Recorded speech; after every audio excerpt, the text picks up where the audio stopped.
Jackson, Wyoming is a popular town situated directly south of Grand Tetons National Park. The town is an adventure destination with world-class hiking and mountain biking in the summer and skiing in the winter. I got a chance to spend a few days there this summer and to have a local show me some of the best adventures and hidden gems around the region. Here's how we spent 24 hours in Jackson, and let me know what we left off in the comments. Found our guide for the day. Award-winning chef and adventurer Clark Myers. And also my cousin. So we're gonna check out his food spot first, and then we're gonna go explore Jackson. Let's go. Clark is the epitome of work hard, play hard. He's an amazing chef doing innovative dishes, but he's also always off doing crazy adventures like snowboarding and mountain bike riding. It's hard for me to even keep up with him when I visit. Clark runs a catering and private chef company called Provisions in Jackson Hole, but one of the best places to get their food if you don't want to do catering or private events is at Snake River Roasting Company. Provisions runs all of the food for this coffee shop, which is right off the central square, and which carries their donuts, a lot of the standard daily dishes, and their weekly specials. So naturally, we had to get food and coffee first before we headed out on our day of adventure. What do we have today? Breakfast burrito. There's bison sausage, bacon, roasted potatoes, charred chili, salsa, roasted peppers. There's a 4-cheese queso sauce. And then what is this? What is this craziness right here? As a coconut chia pudding with pineapple that are marinated in like a mango puree. Fresh strawberry. There's a toasted coconut almond top on there, and then a like whipped huckleberry sauce. I don't know how Clark expects me to do any adventures today after eating this food. Cheers. That's how a breakfast burrito should be. All right, Clark, what's the first local recommendation? First thing, you got to get some coffee and some breakfast, and then before you start any adventure, every local goes to the town square and takes a picture under the elk antlers. Let's do it. Say local. Taking a photo with the antlers is one of the most popular tourist things to do in the city. There's 4 of these arches around the main square, and they have 14,000 pounds of antlers each. Since they're real antlers, they only last about 50 years, so this is actually the second installation, and they expect these to last another 50 years before they have to be replaced. Obviously that was a joke, that's more of a tourist thing, but where are we going? What's our first spot? First spot, we're gonna go to Creekside. Creekside has the dopest sandwiches, huge sandwiches stacked with meat and veggies and cheese.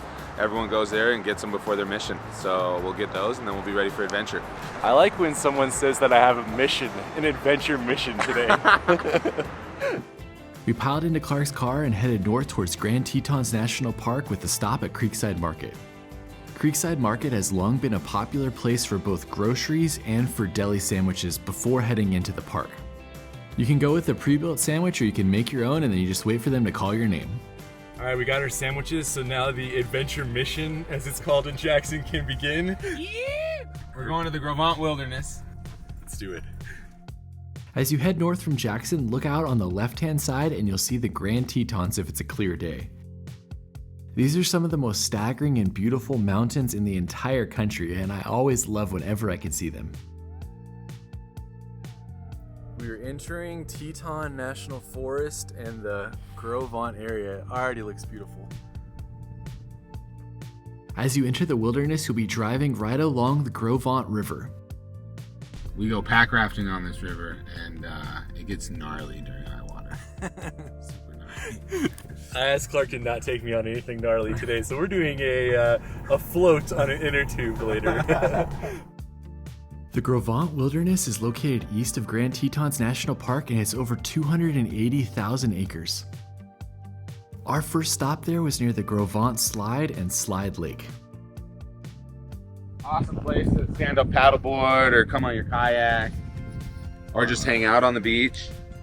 The road down to here is a little gnarly, but this is definitely a beautiful spot. I've been to Grand Tetons National Park many times, so I really enjoyed being able to see a different part of the area. We didn't stay too long as we had a lot more to explore, and so we continued back into the wilderness. Passing Slide Lake, the road continued to get worse, and I was thankful that Clark had a 4-wheel drive truck. This is a bumpy road. As we continued to head back, one of the first things that I noticed was just how vast and different the landscape was out here. You had everything from meadows and lakes to rivers, private ranches, and even red-colored mountains. Wow, you guys, look at how beautiful this is. The red cliffs and the river. Oh my gosh. I don't know what I was expecting when I headed back here, but this is definitely not it. This area was pristine, and due to how difficult it is to drive back here, we didn't see very many other people while we were exploring. Eventually we made it to where we were going to eat lunch, which was this awesome spot right along the river. I'd say our adventure mission today has been a success. Clark found a pretty epic spot for us to have lunch. And then we're actually gonna get on the river later. Yeah, might even jump in here. Yeah, this is a good sandwich for a day at the water. It's like a cold plunge. You wanted to do a cold plunge.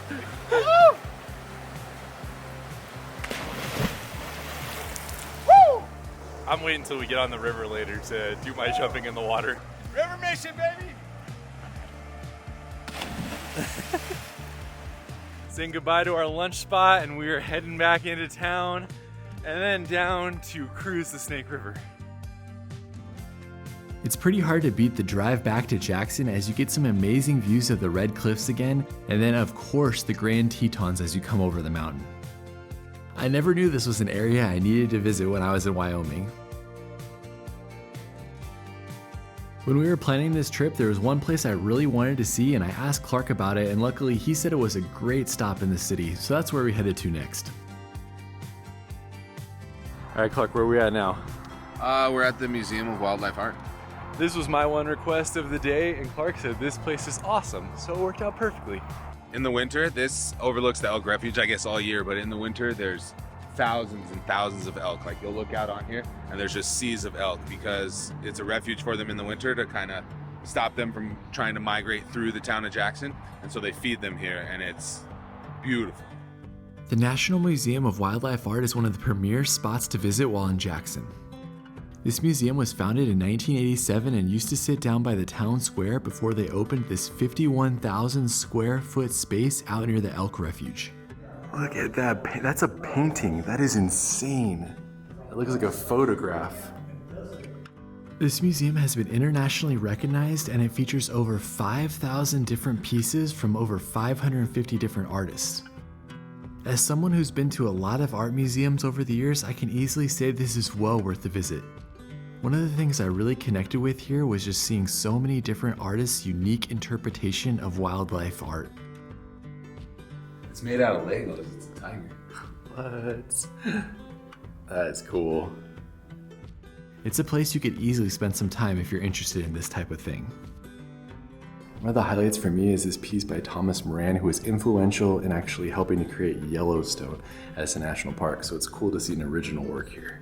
And here's one of his actual pieces on Yellowstone from 1893. This is also an original piece that he did on the Tetons.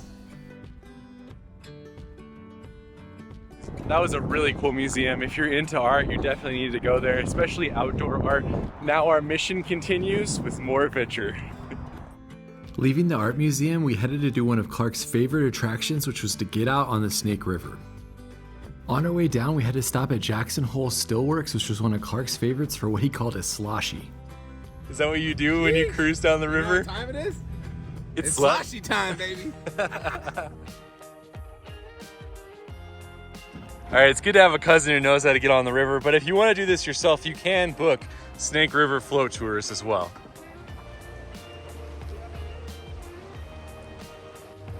We're about to float the Snake River to Astoria Hot Springs. Is that what the locals do? Heck yeah, we're doing it. You get cold, and then right when you're just a little too cold from the river water, you get in the hot spring. Heck yes, I'm excited. This looks amazing. We could not have asked for a better day too. It is beautiful out here. We specifically put in at a place that would take us about an hour and a half to float down to the hot springs so we could get there right when our reservation started. The Snake River is an iconic river in the United States, and it starts about 50 miles from Jackson. Of course, on a river this big, there are many parts that have intense rapids, but we just did a really calm section on our float.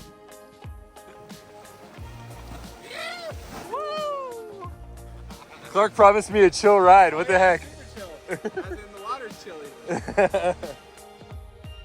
On the way down, we took our time with just a few stops. Clark saw a rock he wanted to jump off at one point. Wow. That was a smack. And we saw a bald eagle at another. Check it out on the river. There's a bald eagle eating a fish. It didn't stay for too long, but it's still something I never thought I was gonna see. How do you beat that? We're cruising down the river and we saw a freaking bald eagle eating a fish. After about an hour and a half on the water, it was time for us to dock the boat. Next up, we're pulling out, putting the boat on the truck, and then going to the hot spring. Which is right there where that waterfall is. That's the waterfall coming off of the hot springs right there. We successfully survived floating the Snake River. Hot springs are just right across the bridge. Astoria Hot Springs is a locally loved spot that has had structured pools here since the 1960s. Pretty epic spot right along the river. It was family owned and operated until 1998 when it was sold with plans to create a luxury hotel here. The public rallied around it and created a campaign to raise money to save Astoria Hot Springs.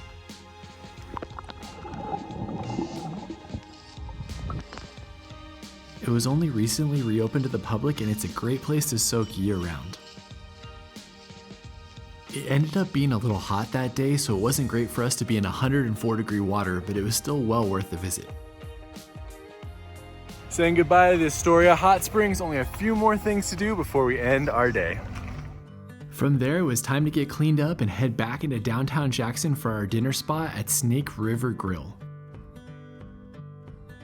It's right next to Jackson Mercantile, which is a fun spot to shop if you're looking for a unique souvenir from your time in Jackson. Where are we at now? We're at the Snake River Grill because we're gonna eat tartare, foie gras, and caviar. I haven't had like half of those, so I am excited. We met up with Clark's girlfriend and another friend and we sat down to have a pretty sweet dinner. Snake River Grill is one of the most popular places in Jackson, and if you want to go here, you need to get your reservations way in advance. I've gone out eating with Clark many times and I always just let him order whatever he wants as I know he's going to pick some of the best things with his background. This is how chefs eat? Heck yeah. In the McDonald's? Anytime we can. And then, you know, if it's not enough food, we'll go to Mickey D's. Clark doesn't have any affiliation with this restaurant other than that it's one of the places that he takes people to when they visit. I honestly don't even know half of what we ordered as Clark just ordered it for us and we shared it all family style between the four of us. There are a few things the restaurant's specifically known for, with one of them being the steak tartare pizza. So this is the famous tartare pizza. What is it? Tell us the flavors. It's like the most perfect pizza crust, topped with raw beef and like slivered onion and capers and this lemon aioli, and it is the most like decadent and rich, but also light thing that you could have, and you can't put it down. I've never had it hit the table and not eat the whole thing. What do you think, Scoot? Let me show you what I did. This is a crush, another piece. I agree. Yes. I can honestly say that it's one of the best meals that I've had in a long time, but that being said, it is also very pricey. So know that going in if you decide to go there, and get your reservations in advance. All right, so our last stop is a local bar that only the locals know about it. What's it called? All right, the Cowboy Bar. The You come in Cowboy here, Bar. You gotta have a shot of whiskey, probably a Budweiser, and sit on a saddle. Sounds good. The $1 Million Cowboy Bar has been a Jackson institution since it was established in 1937. I can honestly say that you can't go to the city and not stop in for a drink. It's a lot bigger of a bar than you would think, and everyone from Willie Nelson to Hank Williams Jr. has played the famous stage here. They have live music most nights of the week and a bunch of pool tables, so it's a great spot to get a drink and just to end your night in the city. If you go on a weekend, you'll definitely have to wait your turn to sit on one of the saddles, but it's definitely something you have to do with the $1 Million Cowboy Bar. You only sit there for one drink. It's pretty uncomfortable, actually. I can't ride a horse, but I can sit at a bar, I'll tell you. And just like our day started, we're ending with the local experience at the Antlers. Shout out to Clark for taking us on this 24-hour adventure. I had a great time exploring Jackson. Where can the people find you, Clark? You can find me at Snake River Roast and Co Cafe or Provisions JH, also Chef Clark Myers on Instagram. And yeah, touring this town with my cousin was the sweetest day ever. Heck yes. We'll put all the links in the description and we will see you on the next video.